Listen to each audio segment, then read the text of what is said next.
but I know what it is, and I don't know how to explain what it is. So I'm just gonna.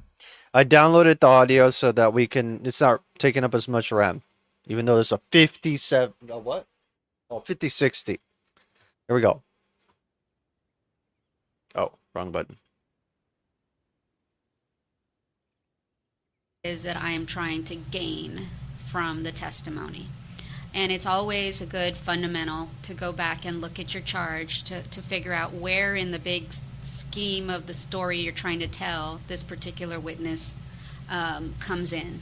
And, hopefully you're not taking depositions for the fun of it. You're taking a deposition for a purpose to And fill yes, in I a wanted puzzle it piece because I of the need the puzzle that you're putting context. together. And so I like to look at the jury charge. I like to scour the defense counsel's production, find any nugget of information. I love looking at footnotes Yeah, and he's fine alive. print and the back of pages to see what it is that most lawyers might miss. And I hate killing these things. the reality is now with social I feel media, bad for him. I I mean, go and find everything I can on the person that I'm deposing on social media, on LinkedIn, who their friends are, what companies they've worked for, if they worked for a previous company, finding their previous company's driver manuals, policy manuals, anything that might somehow be some way to authenticate an authority coming from this witness is always a great get.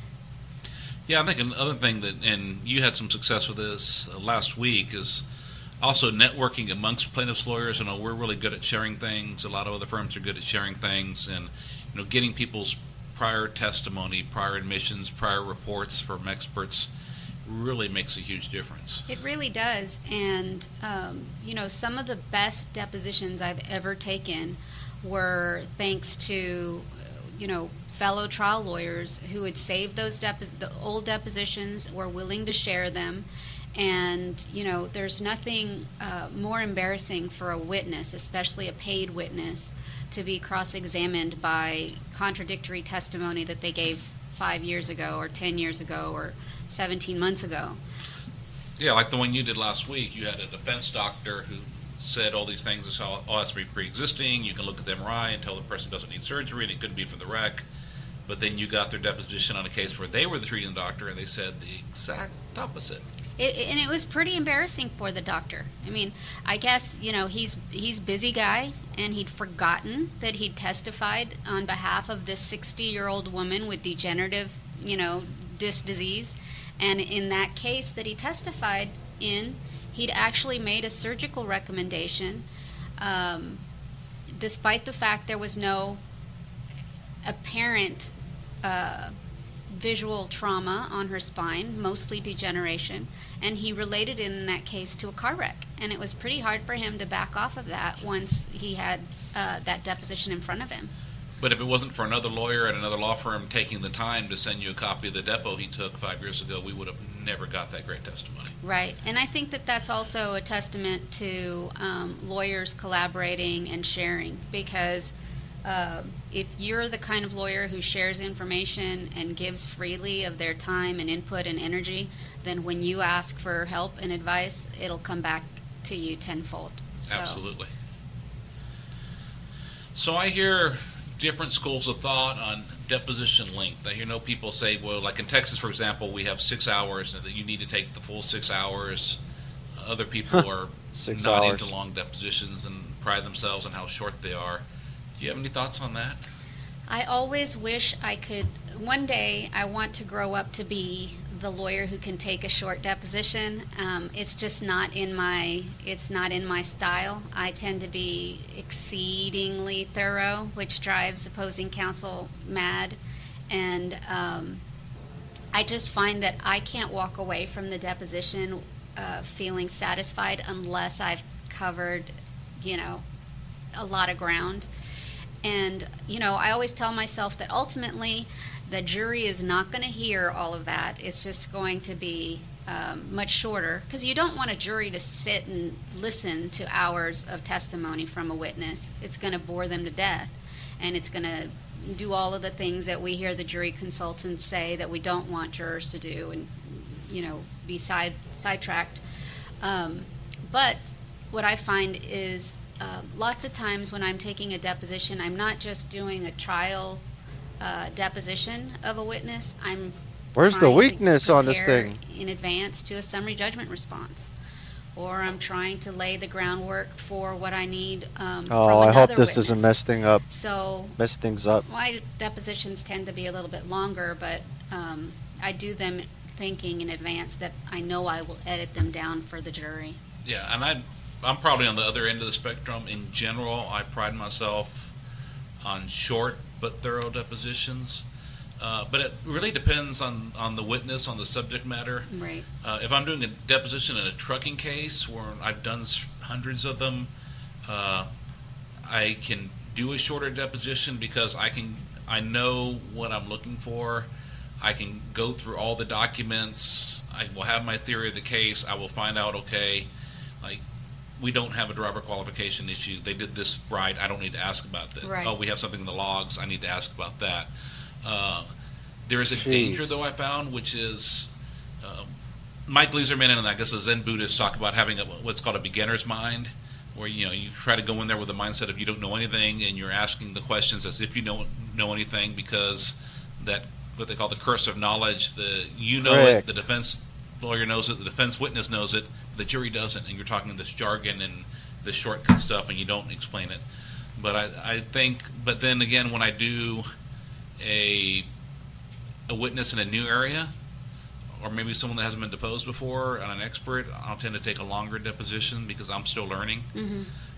And then, like I said, the purpose. I mean, I look at, you don't just say, I'm going to take a deposition to take a deposition. You think, why am I taking this deposition? Right. So one is, okay, I may have some areas where I think we've got them and I want to nail them down now. I don't want to wait till trial, and that's something we'll talk about in a minute. But so I want to nail these things now before they think of it and find an excuse and try to weasel their way out of some good liability facts. Right.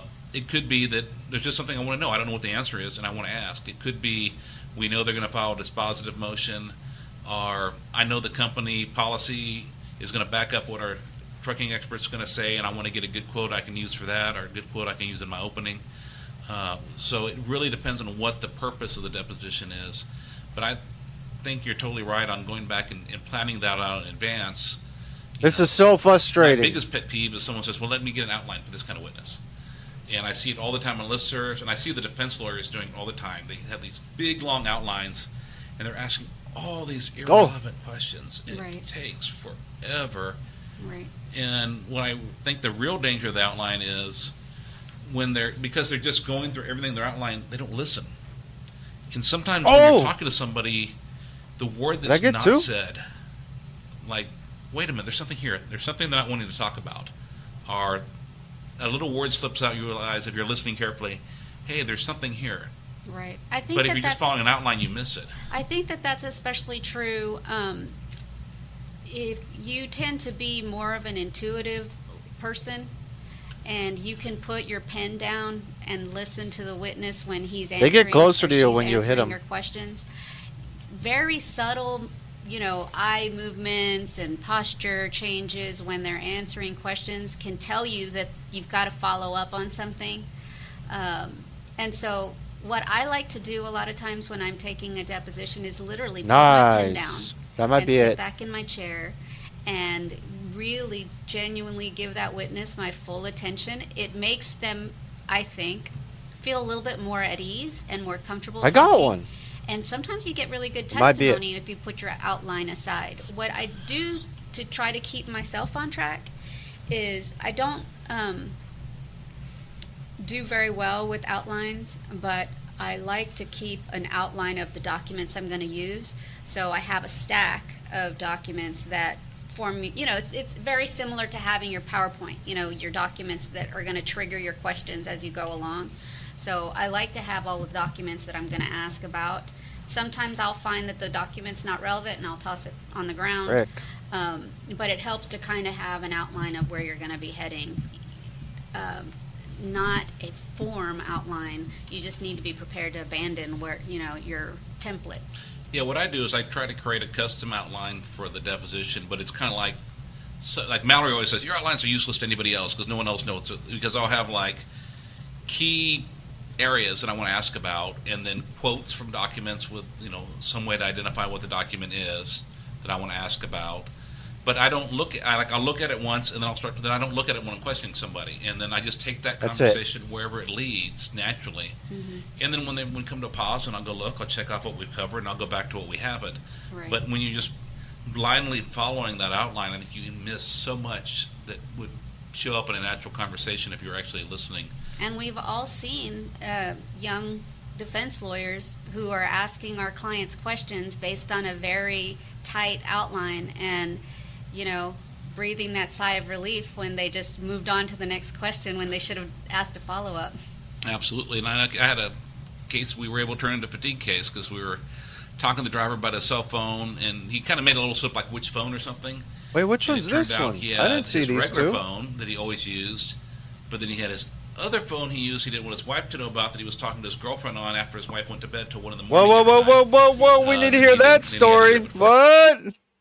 It was like trying to create a custom The glory of depositions, people. Here we go. outline for the deposition, but it's kind of like Mallory always says, your outlines are useless to anybody else because no one else knows. Because I'll have like key areas that I want to ask about, and then quotes from documents with. I hope it doesn't some way take to long identify to what the load document all the way is over there. that I want to ask about. But I don't look at I'll look at it once, and then then I don't look at it when I'm questioning somebody, and then I just take that conversation wherever it leads naturally. And then when we come to a pause, and I'll go look, I'll check off what we've covered, and I'll go back to what we haven't. Right. But when you're just blindly following that outline, I think you can miss so much that would show up in a natural conversation if you're actually listening. And we've all seen young defense lawyers who are asking our clients Nice. questions based on a very tight outline and, breathing that sigh of relief when they just moved on to the next question when they should have asked a follow-up. Absolutely. And I had a case we were able to turn into a fatigue case because we were talking to the driver about his cell phone, and he kind of made a little slip like which phone or something. And it turned out he had his regular phone that he always used, but then he had his other phone he used he didn't want his wife to know about that he was talking to his girlfriend on after his wife went to bed till 1 in the morning every night. There you go. And then he had to get up at 4 something for work. And, Ooh. that was one of the things that he made like a little slip, and I caught it, and I followed up, and he's like, oh, yeah, well. And all of a sudden, it just totally turned the case around. Yeah. And he didn't have any Wow. intention of telling me that when we started the depot. But when we listened carefully for those nonverbal, those, I guess, subtle verbal cues, and look at the face for those little ticks and Right. tells, you can see where to follow up, and sometimes people tell you the truth. It's so much like a poker game. I mean, you're just Yeah. reading demeanor and facial expressions, and if you're not naturally intuitive, then I think that's even more reason to put your pencil down and your outline aside and pay attention to what the witness is saying. Another thing you talked about this earlier is the jury charge, and I'd always heard people say that, and for years I'm like, why do I need to look at the jury charge? In Texas, we have a broad form submission, so it's like, were they negligent, and there's a definition of negligence, and then what are the damages? And so I never really saw the point of doing it until we started doing it recently this year, and it's just blown my mind. It's like, it really does focus you on, what am I proving with this evidence? Why am I even asking it? And Jim Branton was a huge proponent of keeping your jury charge, at your fingertips at every stage in the case, because it helps you stay true to the story you need to tell. And when you've pled things like gross negligence, it reminds you that with every single witness that you're deposing, you need to be trying to get those nuggets of information that are going to help you prove that one element. And it also keeps you honest, and as you're developing your case and you need to go back and drop the negligent entrustment claim or drop the respondeat superior claim, I mean, you're keeping your jury charge in front of you throughout the life of the case so that you can go back and modify it as you go. And just because we have listeners all around the country, Jim Bratton was a legendary Texas trial lawyer, former president of Texas Trial Lawyers Association that you worked for years and years before we were lucky enough to, or you were partners with actually, before Right. we were lucky enough to steal you from that firm. Wow. Yeah, he was a great mentor, and one of the lessons that that I learned was I've to had keep great the case mentors. as simple as possible, and that was, relying on your jury charge to help you chart the path for We the need trial 6? or to the trial. Or is the money the problem?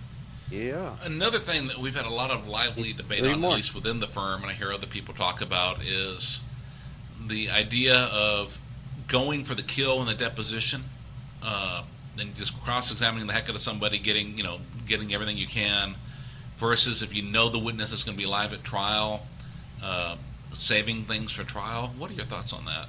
Well, I mean, I think you have to take that strategy decision on a case-by-case basis. Sorry, I'm doing Not other just, things. Whether you know the case is going to go to trial or not, but whether you know you need to settle it or not.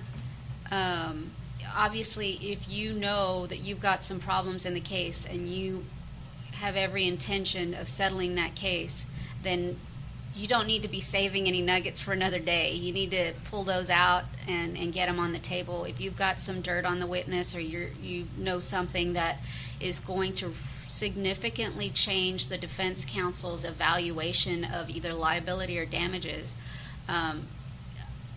you want to get it out in the open sooner than later. I've always, when it comes to case evaluation, I've always looked at depositions as a way to help the defense counsel see the case the way I see the case.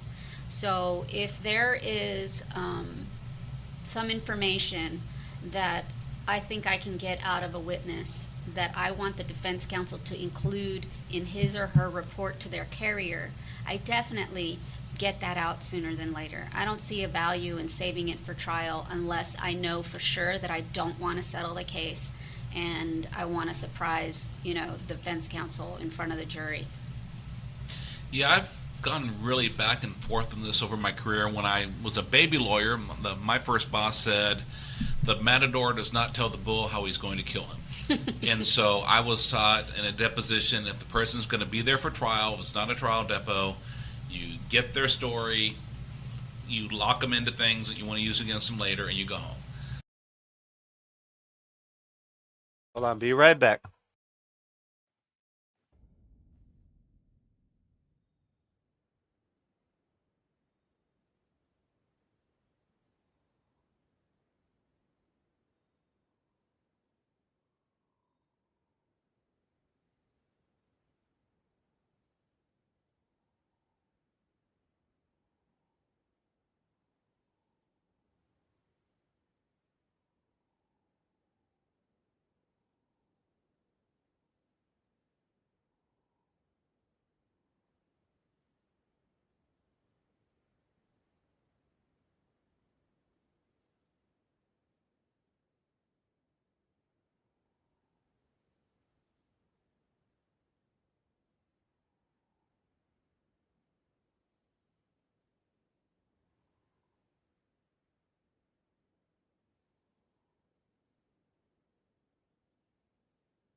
Back. Okay. And The I setup's did that nicer. for years. just But check then I the realized audio. sometimes, when the moment's Excuse me. right, it is good to get them. Now, the problem is, Yeah. especially with experts and really good corporate witnesses, if you cross someone really well in the depo, they'll often be prepared and have an explanation for it by trial. And so I am, again, I think it's really situational. When I want to get a case settled, that's let's awesome. say, we're at one number, they're at another number, so we've been making progress. I have a depo coming up. Well, I want to go make them write a report that's going to cause their number to go up. It might not have Right. to go down as far. So then I will go in and do a true trial cross. If I have a case where we're so far apart that I know that this case is not likely to settle, then I'm a lot less likely to go, show my cards. Right. Well, I do think too, though, it's really important to appreciate where you are in your development of the case. You may have a slam dunk piece of evidence, but you're taking a lowly employee. You don't want to reveal that you've got this evidence right in that deposition, you want to save it for the corporate rep or for the next witness or somebody higher up the food chain. So, I think you've got to plant your documents and your evidence and your hot documents, based on the timing of where you are in the case. Yeah, and I do think the reality, though, is a lot of times we don't have control over what witnesses are going to be where. And, for gross negligence in most states, you have to prove usually at a higher level, like a vice principal or managerial level, conscious knowledge of a danger and disregard of that danger. And you usually aren't going to get the corporate officers or managers to come in live during your case in chief, and you can't hold it for cross because then you've had a directed verdict and you've lost your gross negligence claim. So Overpowered. often the reality is you have to do a real cross. And, it's a real disadvantage because they always know your plaintiff's going to testify at trial. And so they get to do these long, boring depositions and then get every little nugget and then cross your client hard for the first time at trial if they can help themselves. Whereas we often have to go in cold and, do the discovery and then kind of take a little break just to look at our notes and then do a trial cross because we might not have that witness there during our case in chief, and these are facts that we need to prove. We can't wait until cross. I feel like Trump and Iran. Oh, Iran just got me. Videotape a deposition. What's your thought process when you're trying to determine that?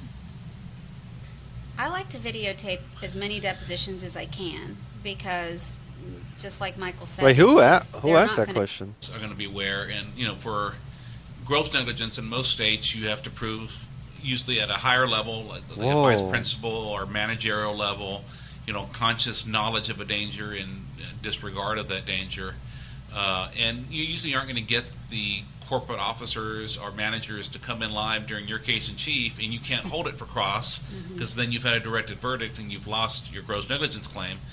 So often the reality is you have to do a real cross. And, it's a real disadvantage because they always know your plaintiff's going to testify at trial. And so they get to do these long, boring depositions and then get every little nugget and then cross your client hard for the first time at trial if they can help themselves. Whereas we often have to go in cold and, do the discovery and then kind of take a little break just to look at our notes and then do a trial cross because we might not have that witness there during our case in chief, and these are facts that we need to prove. We can't wait until cross. I have a question. How do you decide whether or not you videotape a deposition? What's your thought process when you're trying to determine that?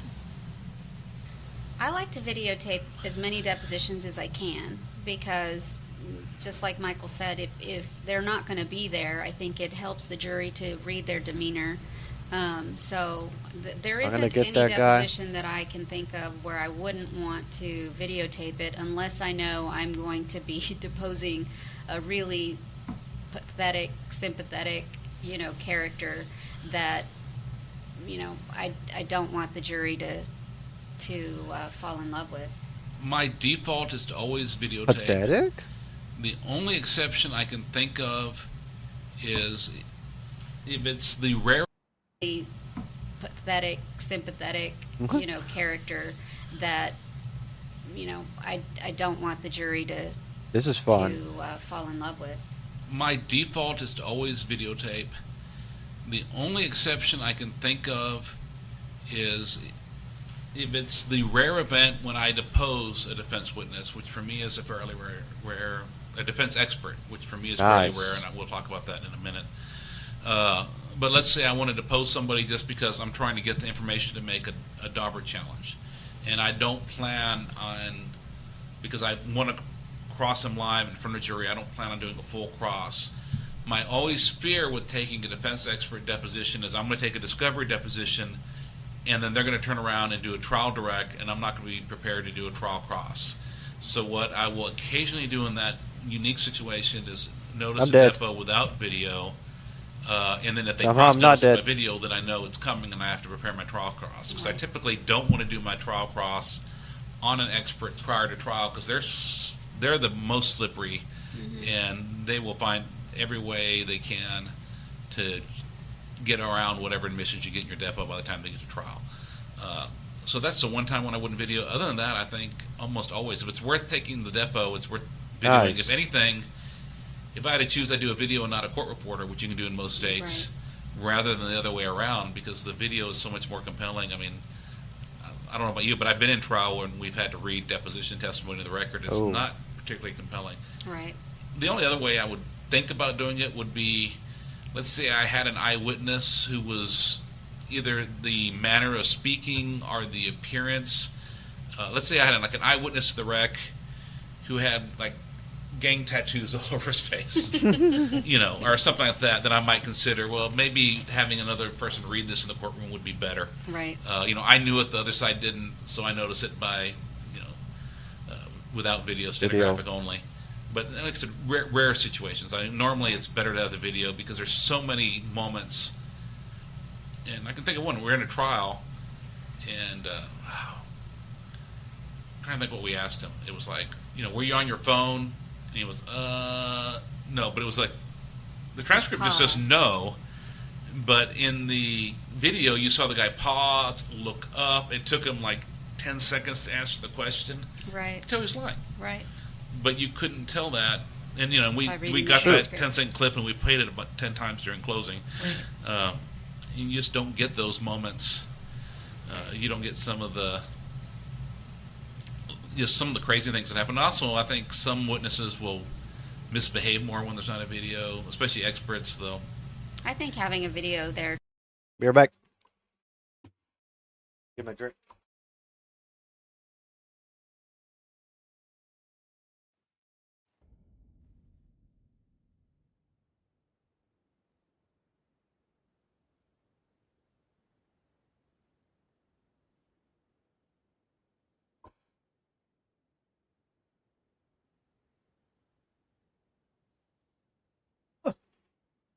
All right. Oh, my. Caught up in the wheels. Okay. Back to it. Here we go. We played it about 10 times during closing. You just don't get those moments. You don't get some of the crazy things that happen. Also, I think some witnesses will misbehave more when there's not a video, especially experts, though. I think having a video there too also keeps A defense videographer. counsel, from misbehaving sometimes. Yeah, because it shows a lot. The transcript does not capture tone of voice, attitude, and frankly, they get words wrong all the time. The court reporters. I mean, they do their best. It's amazing they can do as much as they do, but they get some pretty important things mixed up sometimes, and it's nice to have the video to show that they got it wrong. Yep. So, experts, what do you think about deposing the other side's experts? I'm not a big fan of deposing the other side's experts. Number one, I think it helps to have them locked down to their report or, what they've disclosed. And sometimes you are opening the door for last minute additions to the opinions if you've deposed them.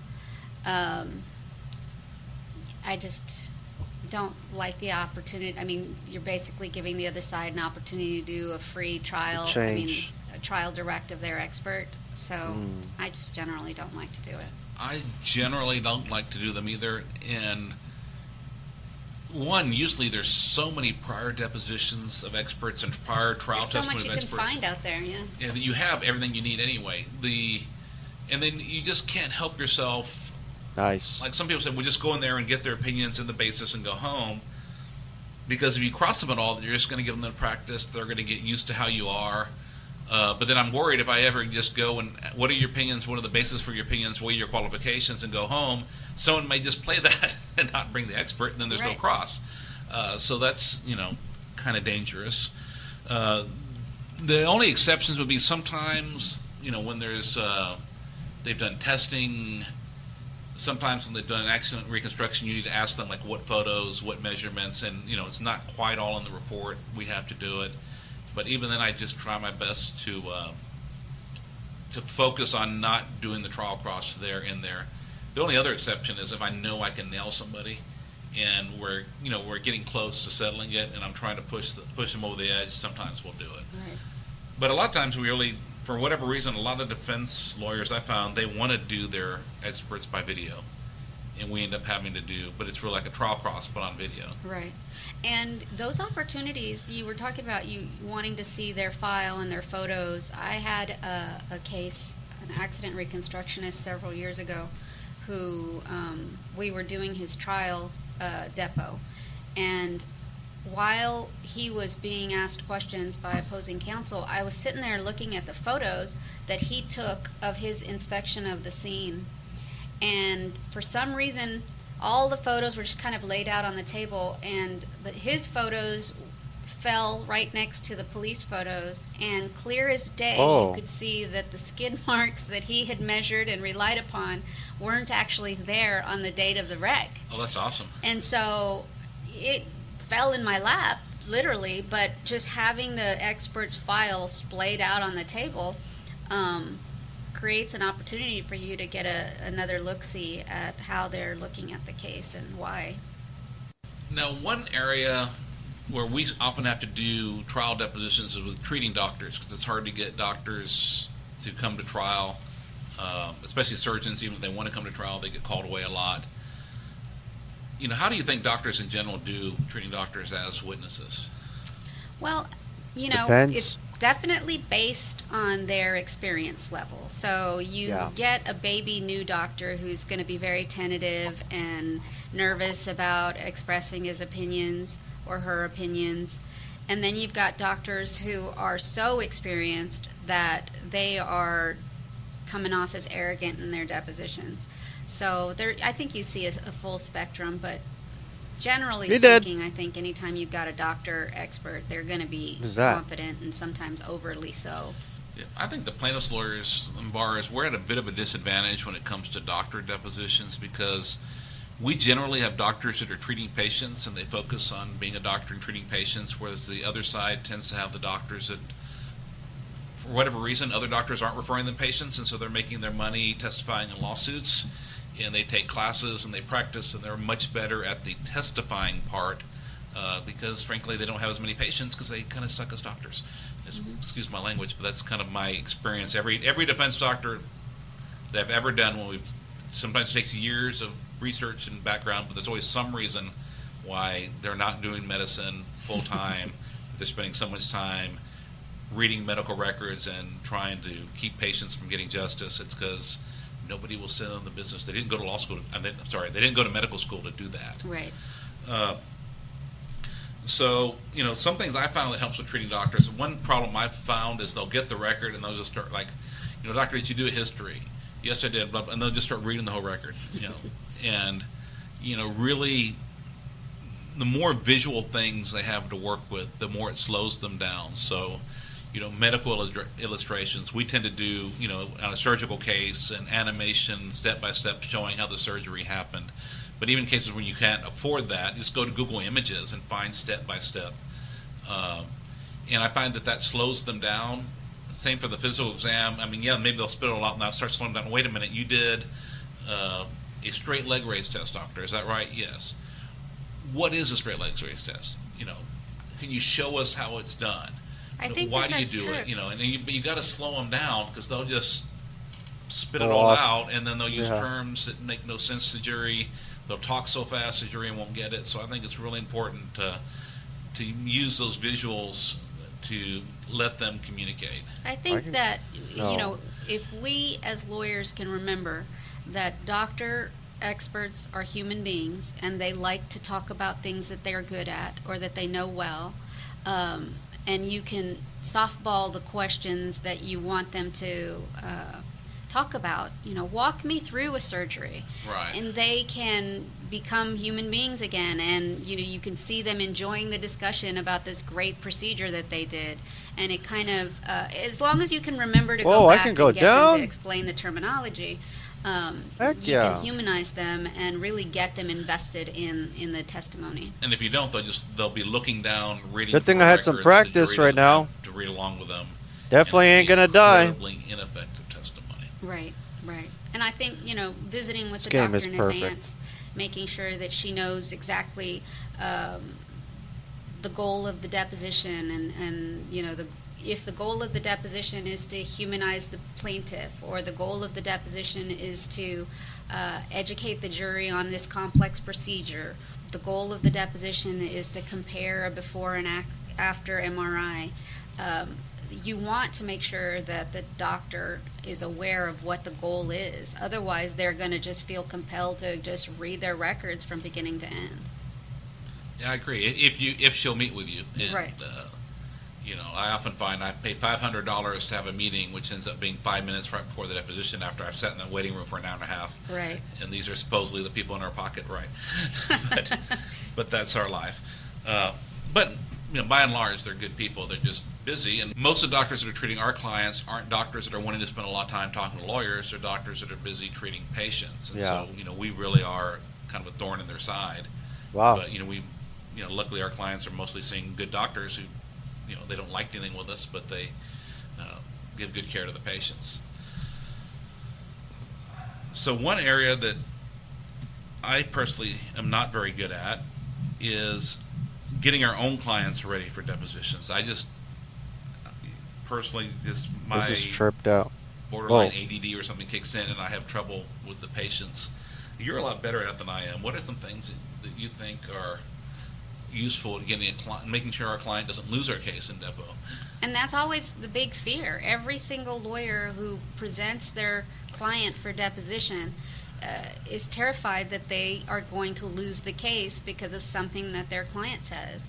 And so after 20 years of doing this, I've found that what works for me is to put myself in their shoes and ask myself, how would you like to go in for a root canal? Because I'm sure when you tell the client that they're going to be going in for a deposition, that's the first thing that comes to their mind. They're thinking, oh gosh, I'm going in for what is probably worse than a root canal.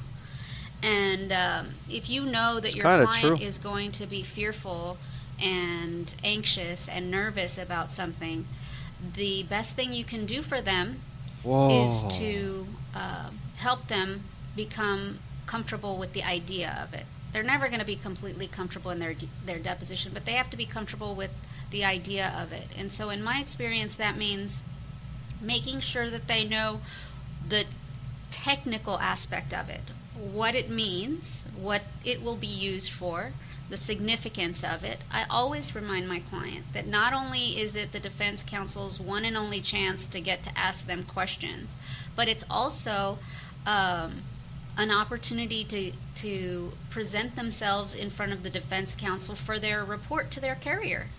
So I want to remind them that if I'm buying and selling a car and my client is the car, I want the car vacuumed and shined and buffed and looking as good as it possibly can. And they always gets a chuckle out of my clients. But the reality is, the more they know about why they have to be a part of this process and how it will be used, the less fearful they are. And so I think that helps. I always think it's funny when clients want to know if I can tell them exactly every question that they will be asked. And so obviously that's impossible to do. But when clients are most fearful is when they don't understand the significance of a question that they're being asked in a deposition. For example, I had a client once who panicked when she was asked for the name of her supervisor, and she had no idea why her supervisor's name was important in the case. Well, maybe there had been something going on between her and her supervisor, but she didn't understand the significance of it. So after her deposition, now when I am preparing my clients for their depositions, I remind them that they may be asked things like the names of their supervisors, the names of their neighbors, the names of their former employers, and it's nothing to be afraid of. I meant wrote it down here. We live in Bexar County, and I had a client who was once asked San Antonio? for the names of all of the family members that she has in Bexar County. If she's anything like me and she had 51 first cousins, that would be a long list. Yep. And she was annoyed and angry that she was asked. Yeah, how invasive, how dare you ask me for the name of all of my family members in Bexar County. But once clients appreciate that the reason that we need to know that is to see if there's going to be any Jury. potential jurors who are related to you, they're kind of okay with those questions. So preparing the clients in Prepare. advance, I think, Depot is prep. important in getting their comfort level where it needs to be. You know, one area where I see clients trip up a lot is, you know, the difference between how they remember things and what doctors wrote down in the medical records. And, you know, you can prep with somebody, but someone Awesome cannot, spell, most man. human beings cannot memorize exactly what their complaints were on every visit, exactly what their pain level was Yes. on every visit. I mean, it's just It's not the point of the humanly treatment. possible, I don't think.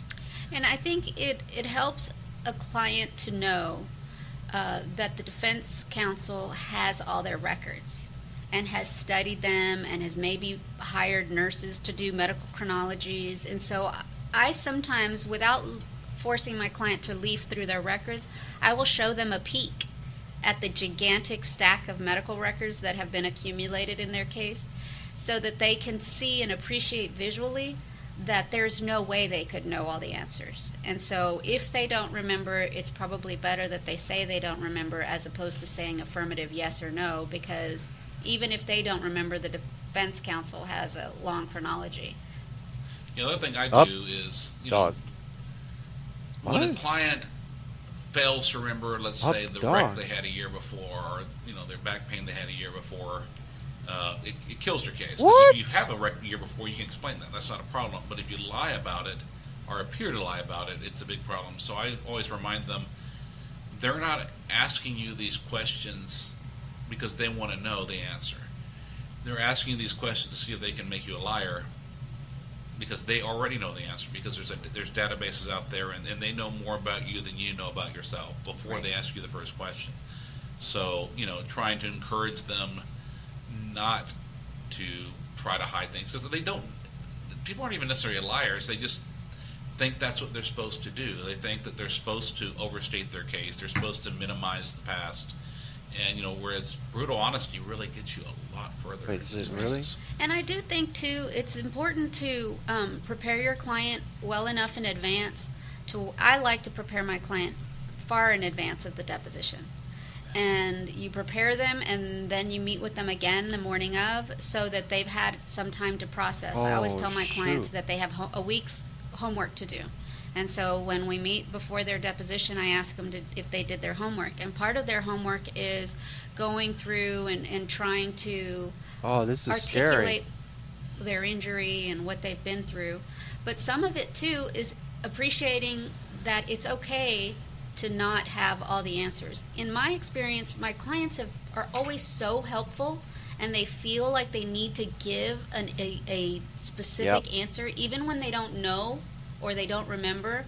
They just feel so compelled to give an answer that sometimes they give the wrong one, or they give, they guess about time, speed, distance when they weren't sitting there with a stopwatch, they weren't measuring, and they really messed things up. Right. And so I tell my clients all the time that their deposition is like a game of Go Fish. And so you remember the card game Go Fish, and it was like, if you have an 8, yes, I have an 8, and you give up your 8. If you don't have an 8, you tell me to go fish. And so I tell my clients, if I ask you for a 7, you don't say, well, no, I don't have a 7, but I have a 6, 7, and 8, and here you go, I've got a straight almost. You don't do that. You either say, yes, I have a 7, and you give your answer up, or you say, no, go fish. Yep.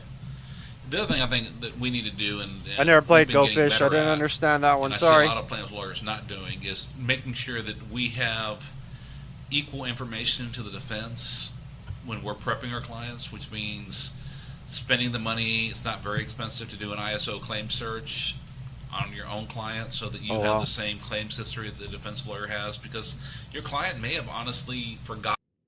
Hold on. I need to write that down. An ISO claim search.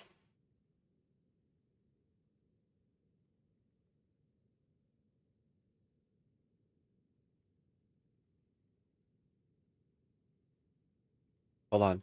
Just writing it down. Because I'm in this business, obviously. And I need to know this stuff. Okay. Took a note.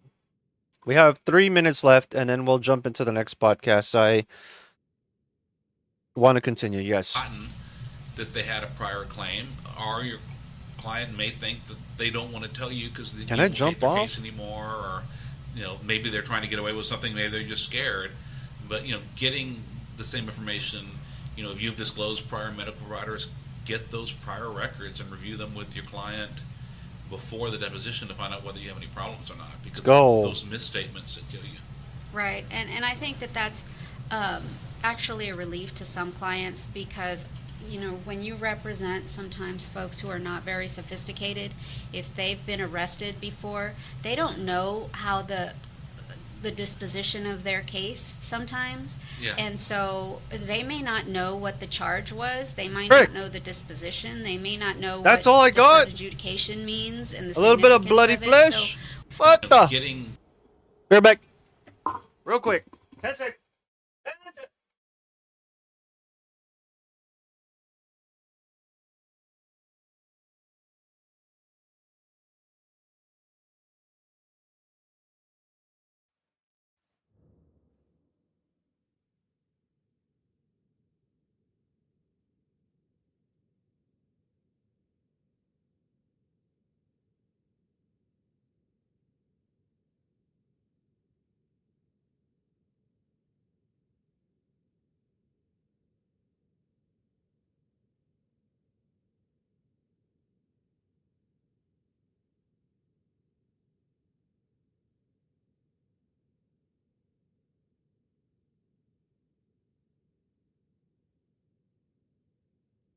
Right now, I was watching this. Well, I didn't mean to watch basketball because I don't watch basketball anymore ever since 2020 and the BLM stuff.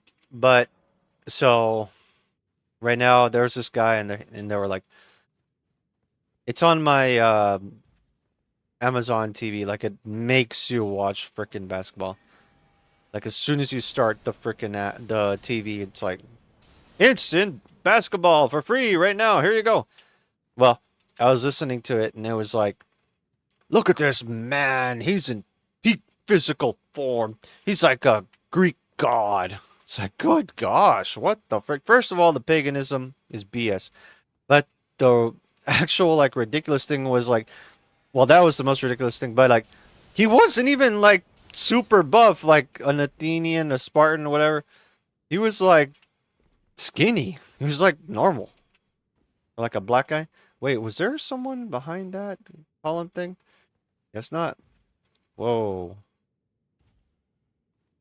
I really like this section, man. This part's pretty cool. It's like scary, dude. It's like, what do you walk into? And what are those things?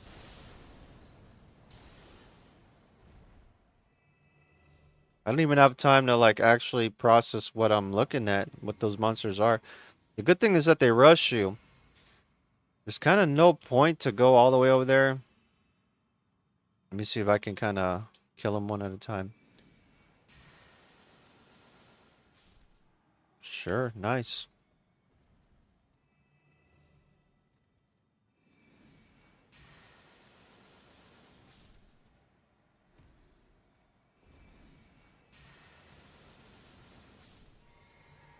I do just enough damage if I charge my shot. It does kill him. I don't know if I could reach all the way over there.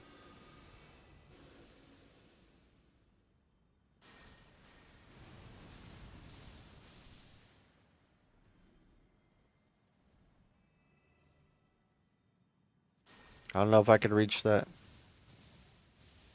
Nice. It doesn't do as much damage as I need. Little shot should do enough.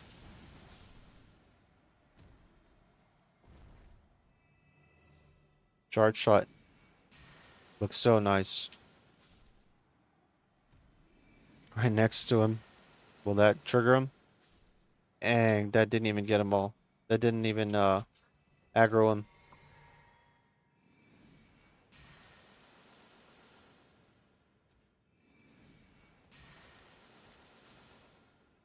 Frick. The wrong guy.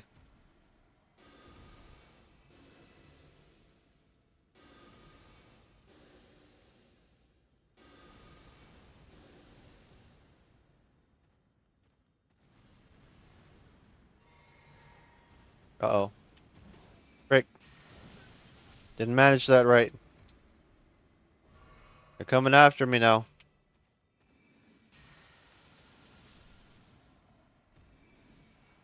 Charge shot. I didn't need to charge it. 2 more. Smoke him out.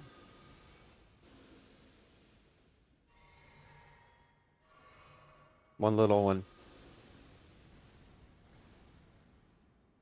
Oh, it's not enough. He's actually a little stronger.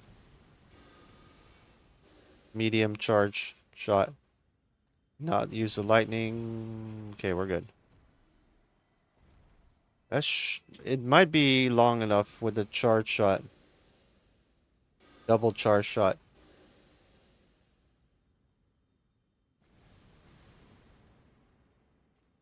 No.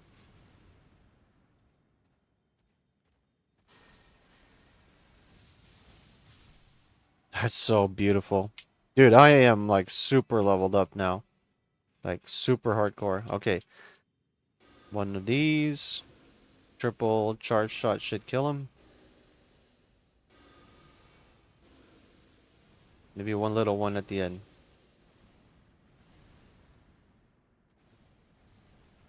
Nice.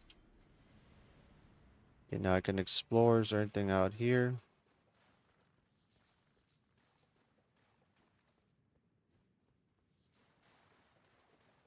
I'm not getting any blood loss or whatever. Bleed. Oh, there's a boss back here. Dang, I wasted a lot of my magic. Should be able to use a mimic. The blood's like more in the middle. Well done. Giant what? Sort ahead. Okay, time for the boss. We'll continue listening and use a spell. Here we go. The same information. We're almost done You've disclosed prior with this medical providers. podcast. Get those prior records and review them with your client before the deposition to find out whether you have any problems or not, because it's those misstatements that kill you. Right, and I think that that's actually a relief to some clients because, you know, when you represent sometimes folks who are not very sophisticated, if they've been arrested before, they don't know how the disposition of their case sometimes. Yeah. And so they may not know what the charge was, they might not know the disposition, they may not know what deferred adjudication means and the significance of it. So when they're asked, they genuinely may not know the answer of their criminal background. So if you as the plaintiff's counsel have proactively pulled their record and you know what the answer to those questions are, you can help the client, you know, understand and appreciate how to answer that question. He did. Sonia, it's been a lot of fun talking about. We talk all the time, but it's kind of fun to talk in this environment. I hope we answered some of y'all's questions on depositions. If you have any other questions or something you'd like us to talk about, send us an email, podcast@triallawyernation.com, or go to our Facebook page. I love this boss. I look forward to having you next week with us on Trial Lawyer Nation. I wish he was in the main game. He's pretty cool. Each year, the law firm of Cowan Rodriguez Peacock pays millions of dollars in co-counsel fees to attorneys nationwide. Are you an attorney with a catastrophic injury or wrongful death case you'd like to discuss with host Michael Cowan? If so, you can reach Michael by calling 210-941-1301 Out of respect, I or played send an email to michael@cowanlaw.com. Out of respect, We look forward to the, talking with you again soon as we continue to explore powerful insights from our amazing host and remarkable guests here on Trial Lawyer Nation. Until then, please be sure to subscribe and review this podcast on iTunes or your favorite listening app so we can continue to reach more listeners. Visit us at www.triallawyernation.com to send us a message, listen to previous podcasts, or learn more about Michael Cowan and our guests. This podcast has been hosted by Michael Cowan and is not intended to, nor does it create the attorney-client privilege between our hosts, guests, or contributors and any listener for any reason. Content from the podcast is not to be interpreted as legal advice. All thoughts and opinions expressed herein are only those from which they came.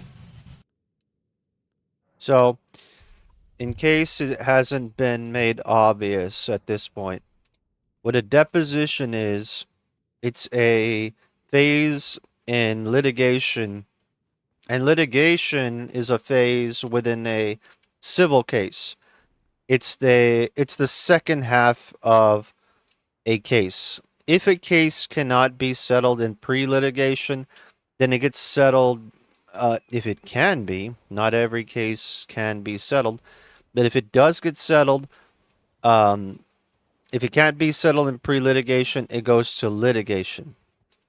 Most attorneys would love to settle the case in pre-litigation. What that means is that if for whatever reason within a pre-litigation kind of setting, if the case can't be settled, then we need to file a lawsuit.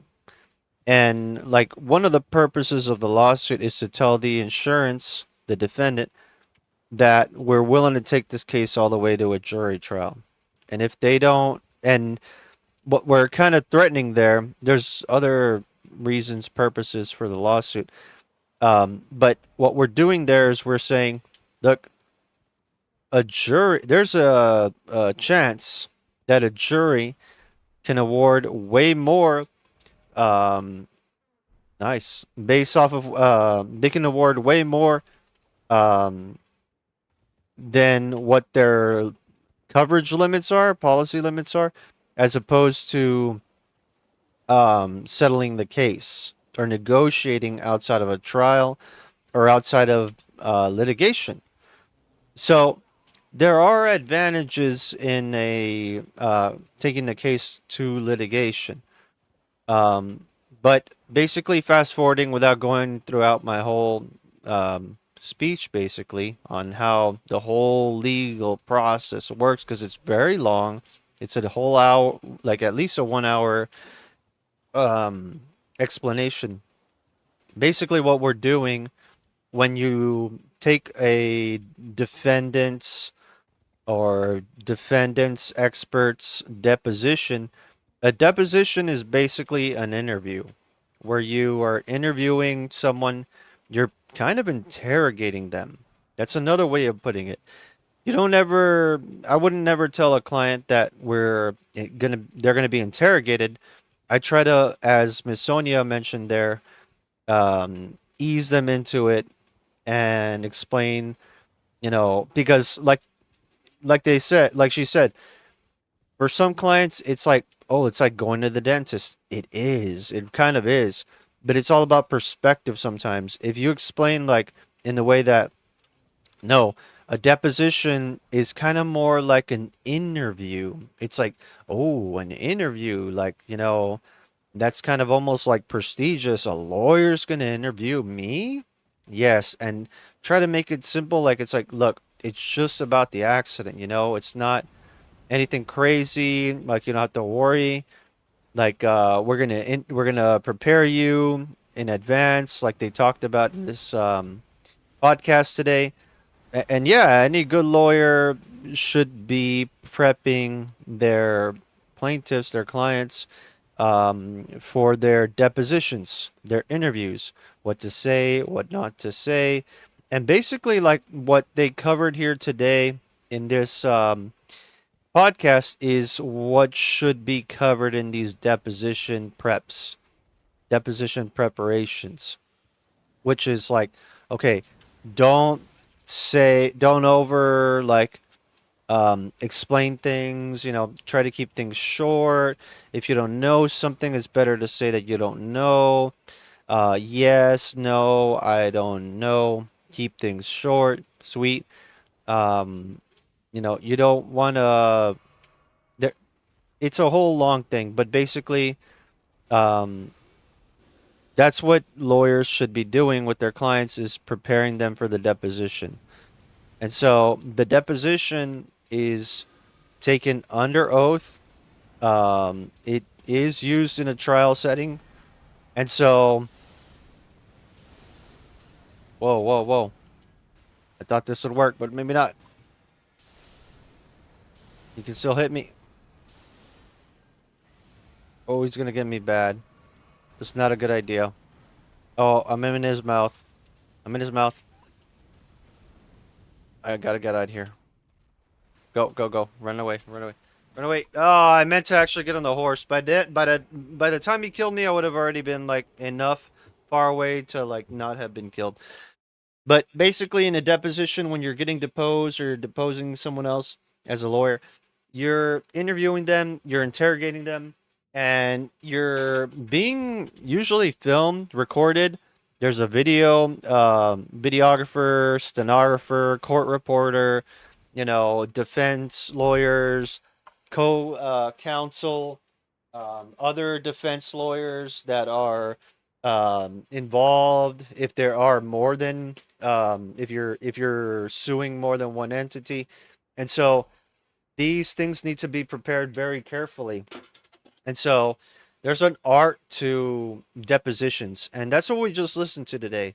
Um, it's this very experienced trucking commercial lawyer's experience and his partner's experience in how to handle um, commercial trucking and kind of general overall not legal advice in the technical way, but like kind of like in an informal advice for general plaintiff, um, or in another way to put it, which I don't want like to put it like that, and I heard it from this attorney, not a victim, but oh, I wish I would have written down what he said. Not that they're victims, but ah, that people that are involved in accidents, like they've experienced things. I can't remember the exact word he used. It was very technical, very beautiful. You're not a victim. You've experienced something. I can't remember the word he used, but that is what is going on. That well, yeah, basically that's what this podcast was about. It was about um plaintiff, um car accident attorney depositions, defendants depositions, like defense attorneys depositions of plaintiffs, and plaintiff attorneys depositions of defendants experts, defense doctors, because they hire doctors to represent the defendants, the defendants, especially when it comes to like um, yeah, especially when it comes to like commercial cases. They spend a lot of money to hire these defense doctors to basically um, diminish the severity of plaintiff, client, patient injuries. And so a good lawyer, so the people I've worked with, they do like to interview or depose defense doctors and experts. But that's because they're super experienced, like years, like decades of experience in this stuff, and very good like training and knowledge and education and mentorship. And they've talked to this lawyer that we're listening to that has this podcast. Probably, you know, this is one of the greatest lawyers in the world that we're listening to today. It's a truly educating experience. And if you really just sit back and listen to the podcast, there's a lot to learn. And so that's why I'm streaming overall, because yes, I'm playing video games, I'm having fun. I'm exploring the DLC of Elden Ring, which I've gotten pretty deep into, like especially out here, like over here, the dragon realm. Like I've killed a lot of dragons, like hardcore bosses, really tough stuff. Took me weeks, stopped playing like for weeks, came back, killed like three. I was like, oh my gosh, this is amazing. But that's the Bradley Ellis one time in the podcast that I can't remember which one. He talked about like the good old take a break from Elden Ring, Dark Souls, come back to it, and then like in one try beat the boss. That's the thing. Like you just get so focused on like thinking about, okay, if he does this, you do that. Like for weeks, you just think about it for days, and then you're like, okay, let me just play generally, casually. Okay, you get all the tells, you do everything perfectly, you kill him at full health, he doesn't even scratch you. It's like, yeah. Um well, anyway, after like an experience like that, I was like, okay, I really do want to completely fully beat the DLC, and then I did beat Radon, but I didn't beat all the bosses in this world. And I just remember loving the DLC so much, and yeah, it is really nice. Like the graphics are really nice. This is not the best example right at this exact area. Let me see. What happens if I wait? Oh wait, can you not wait? You see, I'm such a noob. I've beaten this game twice and I still don't know how to do everything. But being a magic user and now like a holy um class to do this sort of thing.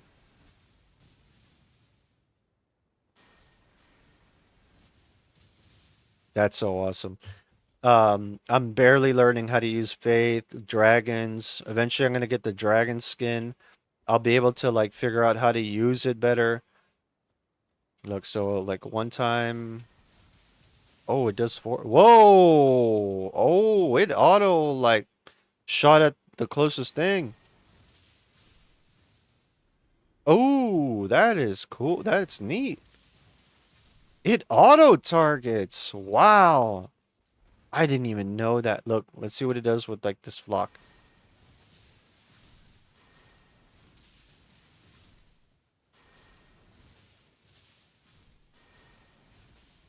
Wow, that's so cool.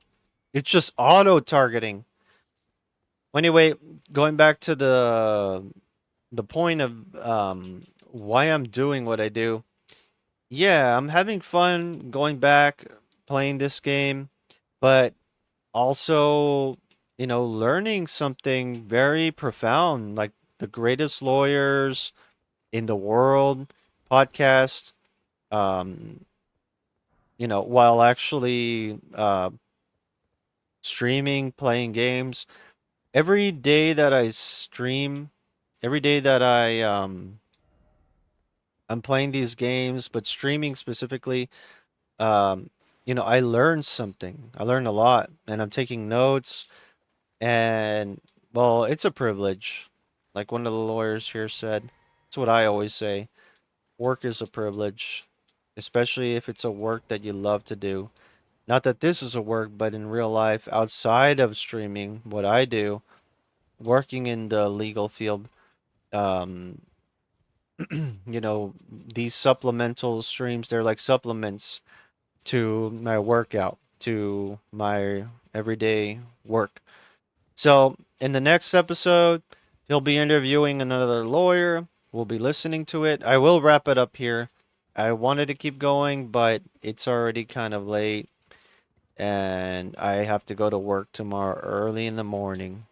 So, God bless you all. Thank you for joining again. Sorry for the technical hiccups in the beginning. Um, I know what it is. It's just Elden Ring, man. If you don't play it for a long time, it's got to load everything. I don't know the technical way to explain what that is. Um, I don't even want to start. I don't even want to like pretend to explain it. Um, I know what it is, but I just don't know how to explain it. But the more I play the game, the more the computer will get used to it, and then I won't have those problems moving forward. And had a lot of things open at the same time, but not really. Not enough to have the level of BS that we had today. But this second stream saved it, salvaged it. So thank you all for joining. Have a good night. God bless. What a good I was able to unlock in the last stream this knight's lightning spear. Super awesome. Today the Renala twin moons, 1, 2, and then the beauty. Also this sword. Where is it? These. I haven't even played with these. Which I'm not oh, if you one hand it, that's so cool. So you have this one, and then you can probably do Oh, shoot. Oh, left trigger, and then R1. Whoa. Whoa. And then let's say right trigger. Oh, that is awesome, dude. And this is magic kind of like focused.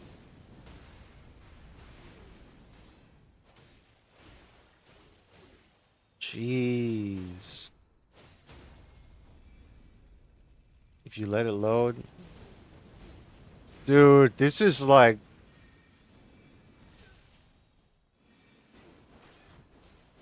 Well, it's magic, so it's not going to do as much damage against magic. But still, that's really cool.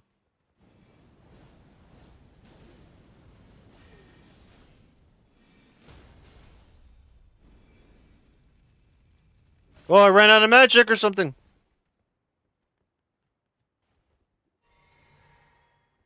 Cheese it.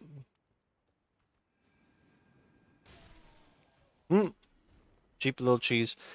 I was able to unlock all that. And yeah, I'm actually going to start using these. That's so cool. So I unlocked all that in these last 2 streams. And this helmet. So it was really productive in a way. That was stronger than my last helmet. So really cool. Well, anyway, God bless you all. Thank you all for joining. This is Trump Tuber. God bless you. Have a good night.